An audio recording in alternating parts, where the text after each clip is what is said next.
At 7:12 the next morning, two men in gray coats knocked on my son's door with a folder stamped with the bank's crest. Roman opened in his slippers, hair sticking up, and when the taller one said, "Good morning, sir. We're here to discuss your repayment plan," the color drained from his face so quickly I could feel it from half a street away. I didn't hide. I stood on the sidewalk with a thermos of tea like any old woman waiting for a bus. Except I wasn't waiting, I'd already arrived. And if you're wondering how a 69-year-old grandmother turned a loan that should have drowned her into a lesson her son will never forget, how polite collectors became the loudest knock of his life, and why there was a drone on his coffee table when the papers came out, stay with me. My name is Valentina. People call me Val. I live in a narrow brick house with a willow tree that sheds leaves the way years shed illusions, quietly and all at once. My husband, Alexander, has been gone for 10 years, which is long enough for casseroles to stop arriving and short enough that I still sometimes set out 2 mugs. He left me the kind of legacy that isn't written in a will, rules that aren't rules so much as reminders. Measure twice, sign once. Don't let a promise ride without a ticket. Save receipts. Keep a decent watch that tells the truth. My son, Roman, is 38 and, until recently, specialized in speeches that begin with "Mom, I just need a little help." The speeches changed out their nouns depending on the year, tuition, car, apartment, business, but the verbs stayed faithful, need. He caught me on a Sunday. The kind of Sunday when you sweep breadcrumbs from the cutting board into your palm and think of your late husband telling you not to waste food because crumbs are just bread on its way to being grateful. The kettle sang, the cat yawned, the church bells argued with pigeons on the roof. Peaceful, in other words. Perfect for a disaster.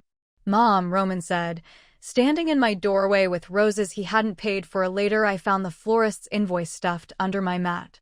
"I have an opportunity. A partner. We need to move fast." He didn't ask if I wanted tea. He didn't sit. He made the living room feel smaller just by pacing in it. That was his talent, shrinking space until only his needs fit. "What opportunity?" I asked. He smiled, the same smile he used at 8 years old when he hid a broken vase behind his back and said, "Don't be mad." "Importing smart tools," he said now. "High margin. Everyone's doing DIY content. We'll sell kits directly, subscription model." The bank said they can approve a small business line, but my credit, you know how that is. "I do," I said. I knew because I'd co-signed his first car and watched it become a story he told at parties about bad luck and good mothers. "What kind of amount?" He named a number that made my kettle seem louder. "It's a bridge," he added quickly. "Just a bridge. I'll handle every payment. I swear. On my life. On Mila's head." Mila is his daughter, my granddaughter, the small moon tugging at my tide. I hate when people swear on children. The living never gave consent to carry the weight of our promises. "Show me the math," I said. It was the only sentence Alexander taught me that still worked. The math was a slideshow on his phone full of optimistic arrows and colorful charts. A future made of clip art. "What collateral?" I asked. "Inventory," he said. "And Mom, listen, the bank can transfer the funds straight to the supplier. Nothing messy." I asked questions, good ones, the kind people in suits ask at tables where water comes in glass bottles with pearled labels. Roman answered quickly, with confidence, and when I reached for my mug his hand covered mine. "It's me, Mom. Your son. You trust me?" Trust, I've learned, has a taste. When it's real, it tastes like broth on a sick day, warm, honest, a relief you didn't know you needed. This trust tasted like an old mitt you find at the bottom of your purse. Sweet at first, then chalk. But I saw a boy who once pulled my winter boots on his hands like puppets and made me laugh when I wanted to cry. I saw him at 11, bringing me a crooked paper heart. I signed. The loan was in my name. The bank clerk's nails were painted the color of cherries and she smiled without showing teeth. I read what I understood and pretended to understand what I didn't. Roman stood behind me, breathing yes into every pen stroke. The pen was attached to a chain, and I remember thinking it was the only thing in the room that understood restraint. Money moves differently when it moves away from you. It ran out of my account like a river freed. It flooded his life so fast I could track it by deliveries. boxes, a drone for product videos, a polished shelf for a background in photos, a watch. It's for business meetings, he said when I noticed the new glint on his wrist. Appearance matters. So do payments. The first month, he sent me a thumbs-up emoji along with a screenshot of a bank transfer to my account for the exact amount of the installment. Handled, he wrote. The second month, it arrived 3 days late with a voice note. Mom, small delay.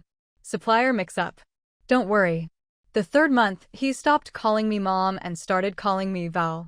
When he switched your name, he'd switched his story. Val, you're retired, he said. Let me carry this. I'll double next month. The bank rang. The voice on the line was polite but firm. Mrs. Karpenko, your payment appears overdue. I pictured the clerk's cherry nails. I pictured my husband's crooked tie, 10 years gone now, still hanging on the peg by the bedroom mirror like a promise. I pictured my son, the boy and the man, 2 ghosts arguing in my kitchen. Of course, I said, and used the money I'd saved for new windows. 2 weeks later, Roman posted a video from a rented studio talking about hustle culture and ownership. He called himself a founder. He used words like scaling and leverage and burn rate, words that sound like action until the bill arrives. I typed one comment, just proud of you, sweetheart, and deleted it before I sent it. Pride is a currency. You don't give it to someone who is already spending yours. When I called him, he was in a meeting. When I texted, he heart reacted. My late husband used to say that heart-shaped bandages don't stop real bleeding. They just make the stain look festive. The fourth month, the bank sent me a letter in a tone that felt like a raised eyebrow. The fifth, a second letter with a tone I recognized from school principals and traffic officers. Meanwhile, the business changed shapes. The website said coming soon, where it used to say order now. The imported kits became pre-orders. The pre-orders became waitlist. The waitlist became silence. I went to his apartment, a modern nest he shared with a woman named Alina who had learned to talk without moving her jaw. The living room was decorated with ambition, a ring light, stacks of boxes, a whiteboard full of arrows pointing at words like viral and Q3. On the coffee table lay the drone, like a toy that believed in itself too much. Where's the money? I asked. Invested, he said. It takes time. Time is not paying the bank. He rubbed his eyes. I told you I'd handle it. You told me a lot of things, I said. On whose head did you swear, Roman? He flinched. Don't do that. Alina floated in from the kitchen with a glass of green juice and set it down as if it were the fragile center of the universe. Valentina, she said. You're stressing Roman. It's not good for his creativity. Debt is excellent for creativity, I said. It makes poets out of accountants. Roman laughed without humor. Mom, please. I'm not a child. Then stop asking me to clean up after you like one. He raised his hands. Okay. I'll send it tonight. He didn't. Month 6, I learned how shame works. It is not loud. It doesn't knock. It lets itself in and rearranges the furniture so that you stub your toe on it every morning. I stopped answering calls after 9 at night. I stopped buying cherries because they tasted like the banker's nails. I stopped telling my neighbor, Mrs. Novak, that everything was fine because she was the kind of woman who believes in recipes for problems, and none of mine involved cinnamon. You're going to march into that bank with a folder, she told me over the fence, passing me dill like a talisman. You're going to write a timeline. Print the transfers. Print the messages. Put them in order. People respect paper. Paper has a spine. I made the folder. It was the first backbone I'd had in months. On the front I wrote, Loan for Roman, fax. Inside, screenshots of his voice notes, Mom, I swear on my life, I'll cover every month. Bank statements showing the exact path of the money from loan to his account to suppliers to his purchases. A text where he wrote, it's basically my debt. You just facilitate it. My small ledger with dates and my own payments scribbled next to them. Photos of boxes in his living room with the labels peeled off. A receipt for the watch he needed, a printout of a collaboration contract he'd signed with a man named Maxim, notable for its bold header and absence of clauses. I clipped a yellow sticky note to each item with a number and a title, the way I imagine lawyers do it when they want to remind people that truth isn't drama, it's documents. I added a timeline printed on good paper, date, event, result. The timeline was ugly the way honest things are.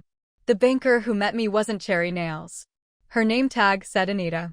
She had kind eyes and a ring that looked like it had been bought with cash. She gestured to the chair opposite her desk and waited while I placed the folder down between us like a shared meal. I made a mistake, I said, before she could ask anything. I believed my son's dream more than I believed the contract. Anita opened the folder and went very still. She read the voice note transcript twice. She studied the transfer trail. When she asked questions, they were clean, and I had answers because I had done my homework. Halfway through, she slid the glass of water closer to me. It felt like respect more than hydration. A younger man in a tie poked his head in. She waved him away with the ease of someone who refuses to be hurried when a life is on her desk. "This is not the first time we've seen something like this," she said finally. "But rarely is it presented so clearly." "I'm not asking you to cancel my choices," I said. "I'm asking you to see who benefited from them." Anita rested her palm on the folder like a notary. "Mrs. Karpenko, the account is in your name. Legally, you're our client. But the documentation you've provided shows what we call third-party use and unjust enrichment by the beneficiary." "I don't speak bank," I said. "Does that mean my son used me to get money he isn't paying back?" "It means," she said, "we may be able to reframe the risk." "Reframe it at his door," I said before I could stop myself. She smiled a little. "We don't do doors the way some people imagine. We do solutions. However, there is a clause in your agreement that allows for assignment of claims. If you consent, the bank can accept assignment of your personal claim against your son, the one evidenced by his messages and your transfers, as security. That allows our recovery team to approach him as the primary beneficiary of the funds. Parallel to this, we can restructure your part, freeze penalties for 60 days, reduce interest temporarily, pending results." "Plain language?" I asked. "We help you breathe," she said. "And we make him pay." My eyes stung. "Do it." "We'll need your formal statement," she said gently. "Everything you've told me, but the way lawyers like it." "I already wrote it," I said, and pulled another sheaf of paper from my purse. Mrs. Novak had insisted I practice reading it aloud, and my old voice had surprised me by sounding young when it broke on the word son. Anita scanned my statement, then pressed a button on her phone. "Sophia, could you join us?" A woman in a navy blazer arrived, carrying a laptop and the quiet that follows competence. "I'm the legal officer on assignment agreements," Sophia said. "I'll keep it simple. With your consent, we attach your claim to ours. We present Mr. Karpenko with voluntary options. If he refuses, we escalate through civil channels. No theatrics. No doorstep scenes. Just a clear path." "I prefer clarity," I said. "Clarity is kinder than kindness." Sophia nodded. "We'll also need your permission to use the voice note transcripts. They're powerful." "Use them," I said. "He sent them to be believed. Let them do their job." Anita leaned forward. "There's one more thing. If he tries to claim you offered this as a gift, your evidence of his promise to cover payments is critical. Would you be willing to allow our team to contact him directly? They act with ID within the law." "No theatrics," I repeated, because if there is one thing I have learned about revenge, it's that it is most satisfying when it looks like paperwork. We signed things. The printer hummed like it was proud to be useful. Anita walked me to the elevator. "We'll be in touch tomorrow," she said. "Please try to rest." I went home and made soup. I chopped carrots the way Alexander used to, small, even cubes that make every spoonful feel fair. I slept in the middle of the bed for the first time since he died, not on the edge like a guest in my own life. Before sleep, I stood at the window and practiced saying a sentence I was going to need: "I love you and no." At 7:12 a.m. I watched from the sidewalk as two men in gray coats, polite as accountants, knocked on my son's door and introduced themselves with full names and identification to the little camera above his doorbell. They didn't look like movie collectors. No leather jackets, no threats. Just the quiet gravity of people who carry binders instead of batons. Roman opened the door, already agitated, hair pointing in 13 directions. Alina hovered behind him in a robe that implied mornings were an inconvenience, foisted upon the glamorous. "Mr. Karpenko," the taller man said, "I'm David. This is Marco, from Riverside Bank's Field Recovery Team. We're here to discuss the assignment of claims signed by Mrs. Valentina Karpenko and your resulting repayment plan. We've brought documentation for your review." Roman frowned. "What claim?" "This is my mother's loan." David nodded.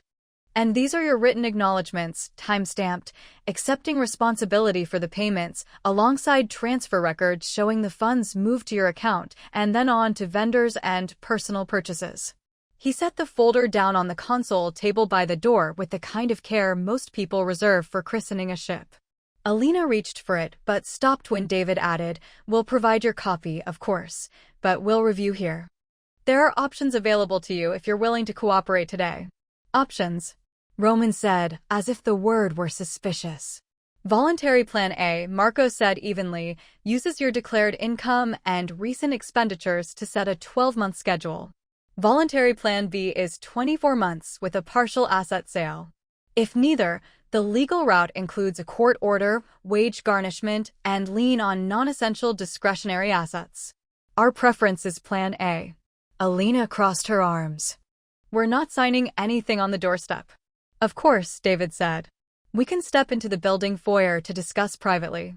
Roman looked up then, and our eyes met across the morning. He wasn't 8 or 11 or anything tender.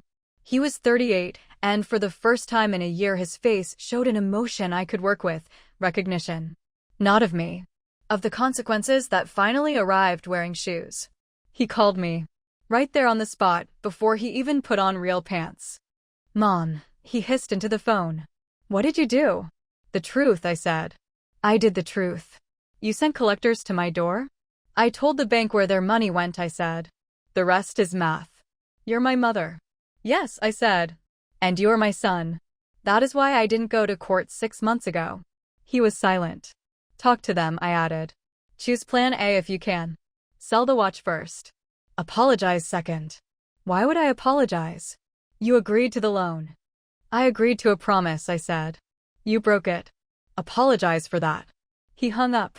I watched him usher the men into the building foyer with the practiced half-smile he uses when he thinks charm can move walls. Charm cannot. It can only decorate them briefly. I went home and poured tea. My hands didn't shake. Nobody tells you this about survival. Sometimes you become steady all at once. By noon, Anita called. "He signed Plan B," she said. "We'll monitor compliance. Your penalties are frozen for 3 months. If he stays current, we can restructure the remainder in your favor, Mrs. Karpenko." "Thank you," I said, and meant it more than I've meant anything to a stranger in a long time. "What you did took courage," she said. "It took a folder," I said. "And someone at a desk who still believes in folders." That evening, Roman came by. He didn't bring roses. He brought his daughter, Mila, who barreled into my arms with the integrity of children. "Grandma, we made bird feeders at school." Alina didn't come. This relieved everyone, including my cat. I made pancakes that were more butter than virtue because grief and victory both like company. Roman sat at the kitchen table, staring at his hands, the watch already missing from his wrist. "I sold it," he said, catching my glance. "It was the first thing I did." "How much?" I asked. "Enough to make a dent," he said. "The rest is work." "The rest is responsibility," I corrected gently. "Work is just one way to carry it." He nodded, swallowing something like pride. "They were professional," he added, as if telling me sunlight was polite. "They weren't." He searched for a word that would let him feel victimized and found none. "They had everything printed. Even my messages." "Paper has a spine," I said, and he flinched because my neighbor's wisdom from the yard next door had the accuracy of a dart thrown by someone who is practiced. "Why didn't you just wait?" he asked finally. "Give me more time." "I did," I said. "I gave you time that belonged to my windows, to my comfort, to my rest. I gave you 6 months of my sleep. That's enough generosity for one lifetime." He winced. I'm sorry, he said, and because it was the first time, the sentence felt like a fragile bird he'd finally allowed himself to hold carefully. I am. I told myself the business would fix everything. I told myself you believed in me. I do, I said. I believe in the version of you that keeps his word. Help him catch up. He nodded. I will. We didn't hug. There is a kind of forgiveness that looks like a hug, and there is a kind that looks like a chair at the table and pancakes with too much butter. He had the latter. As he put Mila's jacket on, he paused by the door. Mom, he said. Thank you for not making this ugly. I didn't do anything pretty either, I said. I chose to be exact. After they left, Mrs. Novak knocked on my back door with the urgency of a woman who had been listening through her tomatoes. Well, plan B, I said. 24 months, she asked, impressed. I nodded. Assets, too. Good, she said. Sell the car and then, softer, you okay? I thought about the thin line between love and habilitation, how you can wrap someone so tightly in your protection that they never learn to stand without leaning on your ribs. I am, I said. I am okay in a way that is new. Week 1, Roman paid on time. Week 2, he called me not to ask for anything but to tell me he'd picked up a consulting contract that didn't come with spotlights or hashtags, just a paycheck. Week 3, Alina called to say she'd moved to a friend's place for clarity. I wished her nothing but quiet mirrors and honest journals. By the end of month 2, the bank sent me a letter that didn't feel like a raised eyebrow. It felt like a hand, palm up. As agreed, penalties frozen. Restructure offer enclosed, contingent on continued third-party compliance. I framed it, not the letter itself, but the feeling it gave me, that institutions can be human if you bring them enough truth to make it unavoidable. There were bumps. Roman called one afternoon sounding like a person with a mouth full of snow. Mom. The supplier. Maxim. He's disappeared. How much did you send him that isn't accounted for? He coughed. A deposit for the second batch. The first batch had quality issues. We needed to. Stop, I said. Call David at the bank. Forward every invoice. Do not send another coin to a name that won't answer a phone. He sighed. You're angry. No, I said. I am done composing lullabies for your alarms. That night, the gray coats were not at his door. David was on his phone. The bank's fraud team opened a file. It turned out Maxim wasn't gone, just allergic to accountability. David and Sophia coordinated with the payment processor to freeze the transfer in time to recover a portion. Roman called me to say the word portion like a benediction. Portion is better than none, I said. It's the word we use when life decides not to be generous, but also not to be cruel. I'm learning new words, he said. Compliance. Mitigation. Boring. Boring is underrated. Alina disagrees, he said, almost laughing. He sold the car 2 weeks later, the shiny one he'd leased for the optics of it. Optics are expensive when the camera is off. He bought a second-hand hatchback with a seatbelt that clicked like it meant it. He moved to a smaller apartment near the tram line. He started packing kits from the first batch, after returning defective pieces, for a community workshop instead of a storefront dream. He told me he'd stood in front of a group of teenagers at the library and showed them how to use a drill without drama. He sounded proud in a way that didn't need witnesses. When he stumbled, because people do, he called me before the bank called him. I'm short 3 days, he said once. I can make it up Friday. Call David, I said. Tell him, don't hide it. He did. The bank noted his honesty. Plan B bent, but didn't break. Every month, Anita rang to check on me. How are the windows? She asked one afternoon. They're still a draft, I said. She clicked her tongue. We'll get there. They did one more thing that month that I will always be grateful for. Sophia invited us, me and Roman, to a mediation meeting at the bank. Not mandatory. Not punitive. Just a room with a table and 3 chairs, a plate of simple biscuits, a glass jug of water, and a stack of papers that were not threats, only facts. I want to try something structured, Sophia said. If you're both willing. We'll outline the numbers, then we'll outline the impact. People confuse those. They're cousins, not twins. Roman agreed. He arrived on time, haircut neat, shirt clean but not showing off. He sat across from me and folded his hands. Anita sat to my left, Sophia to my right. David joined briefly, nodded, left. The room felt like what school should feel like, challenging, not cruel. Sophia went first. Mrs. Karpenko, your balance as of this morning under the restructure terms is here. She slid me a sheet. Mr. Karpenko, your obligations under Plan B are here. Another sheet slid across the wood. So far, you're on track. There is also this. A third sheet, a simple chart showing dates, payments, and a narrow green line that was not beautiful but was sincere. I'd like you both to speak, she said. Mrs. Karpenko, what has this meant for you in terms that are not numbers? I took a breath. I haven't read in bed for months, I said. I kept getting up to check the letterbox, then the bank app, then the window, then the stove. The mind becomes a firefighter waiting for alarms. Roman closed his eyes. I used money I saved for windows, I continued. I told myself I didn't need sunlight as much as my son needed momentum. That was untrue. Sunlight is what keeps mold from lying to old houses. Sophia nodded. Mr. Karpenko? He swallowed. I did this, he said, not as confession theater but as fact. I told myself business would fix it. I told myself later was a reasonable calendar. I made my mother smaller to make my dream larger. I'm not asking for forgiveness. I'm asking for the chance to behave like someone who deserves it someday. We signed the mediation summary. We ate a biscuit each.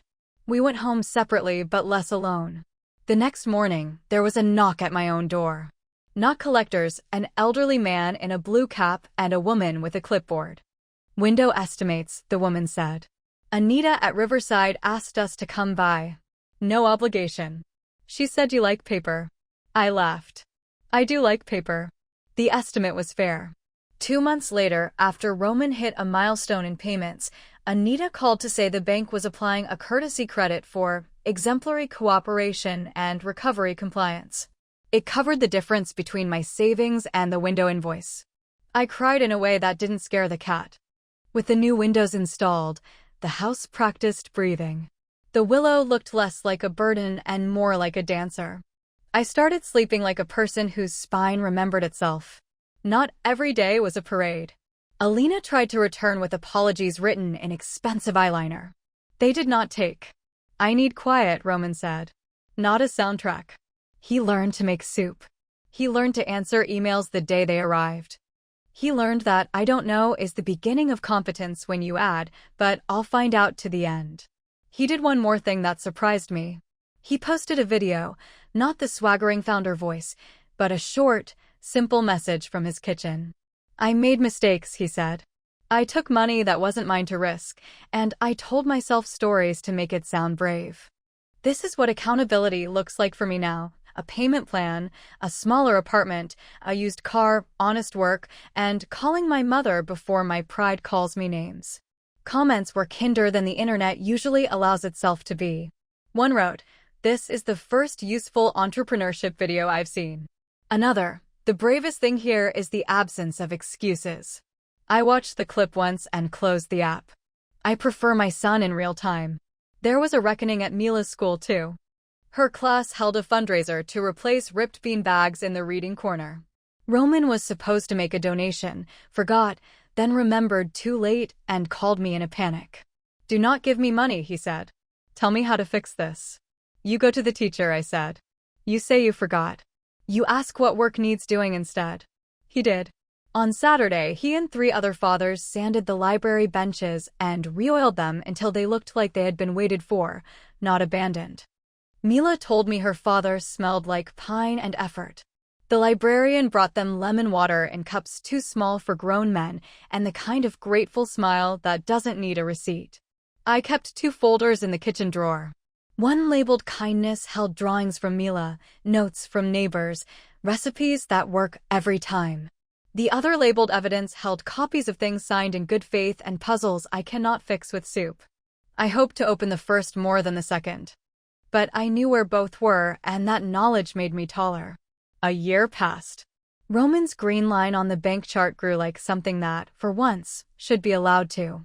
He missed one payment by a day, called David, made it right, learned how to set reminders that were alarms with manners. He had a relapse of pride in month 11 and bought a gadget he didn't need. He returned it the next day after writing the price on a sticky note and sticking it to his forehead long enough to feel silly. On the anniversary of the knock at his door, I stood again on the sidewalk with my thermos. This time, Roman joined me, handed me a cup, and looked where I had looked that morning a year ago. "I didn't know you were there that day," he said. "I was," I said. "I wanted to be in the story without being the loudest part." "What if I had refused?" he asked. "You would have met a judge," I said, "and a mother at the back of the courtroom with a folder." He smiled. "You're terrifying." "I'm organized," I said. "There's a difference." We laughed, and the sound didn't echo off regret. It landed softly and stayed.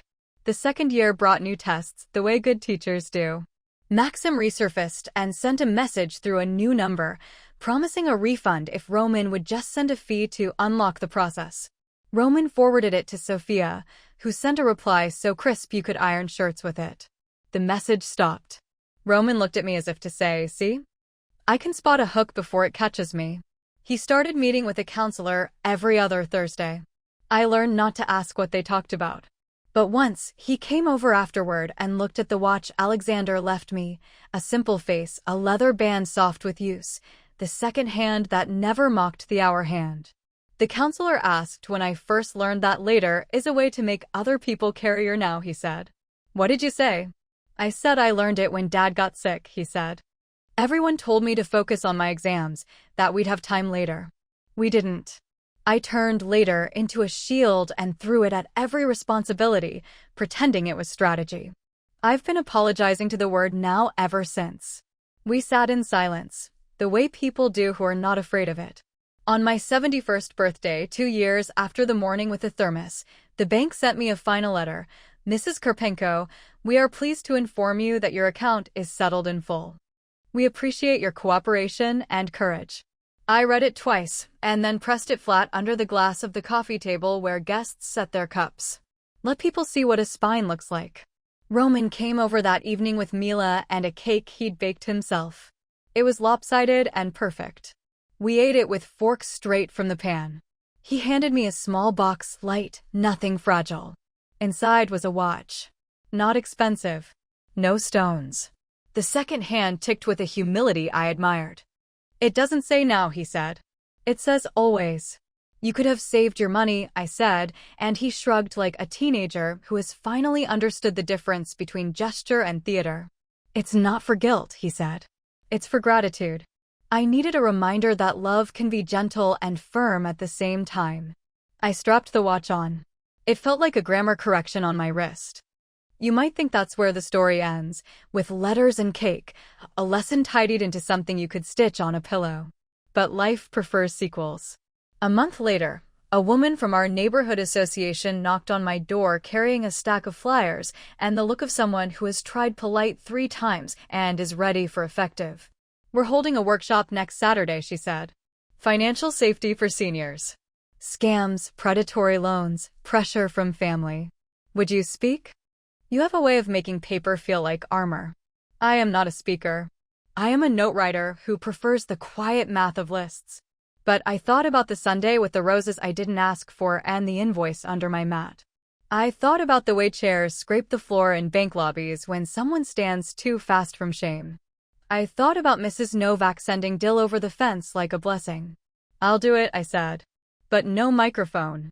My voice belongs to rooms, not to amplifiers. 10 people came. Then 20. We called it Binder Night. We served tea and butter cookies. We taught everyone to write a timeline, to print messages, to label things without apology.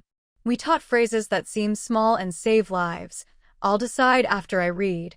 I need to take this home. If you need it now, the answer is no." Roman came to the 3rd Binder Night and spoke for 3 minutes in a voice that had nothing to sell. "I am not a villain," he said. "I am not a hero. I am a son who asked badly, a man who learned late. If someone in your life uses your love as leverage, give them boundaries and a chair, not a blank check." People clapped the way you clap for someone who has told the truth and left space for yours. Mrs. Novak, never one to let momentum idle, organized a repair day at the community center using the leftover kits from Roman's first batch. Half the drills were stubborn. Roman coaxed them into competence with patience I had never seen him spend on anything but his hair. He wore safety glasses. He taught 10-year-olds to measure twice. He made sure everyone's fingers remained the same number they arrived with. The room smelled like wood and redemption. There will be those who say the bank was generous because they were afraid of bad publicity, or because Anita had a soft spot for old women who do their homework, or because David likes a clean case file. Maybe. I prefer the simplest explanation. People at desks can choose to be human, and when you place the truth in front of them neatly, you make that choice easier. I know there are worse stories with worse endings. I just didn't let mine be one of them. If you are listening to this with a knot in your stomach and a phone full of messages that begin with, "I just need a little help," here is what I learned the hard way, which is to say the way that sticks. Love, without boundaries, becomes a ransom note you write to yourself. Boundaries, without love, become a wall that forgets it is shelter. You need both. Write the contract. Keep the folder. Be willing to walk to a desk. Be the kind of gentle that doesn't tremble. Once, in the deep middle of this, when sleep was a stranger and the willow looked like a tired woman combing her hair with her fingers, I asked Alexander the question I ask him when I polish his watch band and pretend the leather can hear me. What would you have done? He answered the way memories answer, in a feeling rather than words. The feeling said, I would have asked for the folder. I would have stood on the sidewalk with you in the morning. I would have said to our son, I love you, and no. So I did. And the next morning, collectors were already at my son's door, not because I wanted him frightened, but because I wanted him found by the truth. They were polite. They were particular. They were proof that consequences don't have to shout to be heard. 2 years later, when the willow shed its leaves as if it had been waiting for my permission, Roman came over with a toolbox and a bottle of honest cleaner. He fixed the hinge on the back door he'd broken at 17 and never confessed. He scrubbed the kitchen tiles until they forgot the year I cried into them. He stood with me in the warm square of light that my new windows make in the late afternoon and said, I wonder how many lives happen in a single life if you count every time someone learns better. Many, I said. If you allow it. He looked at the watch he'd given me, then at the old one on the shelf, then at his bare wrist. I don't need one, he said. I can feel the time now. I smiled. Just don't forget it. He hasn't. Not in the ways that matter. He forgets milk. He forgets to water the plant on his windowsill and remembers only when it slumps like a teenager. He forgets names of minor movie actors and the title of the song that was playing when he first met Alina. But he remembers due dates. He remembers to show up. He remembers that a knock at the door can be a friend if you've kept your promises. If you've made it this far, you know the shape of my revenge. It looks like a ledger balanced, a door hinged, a window opened, a folder closed and filed.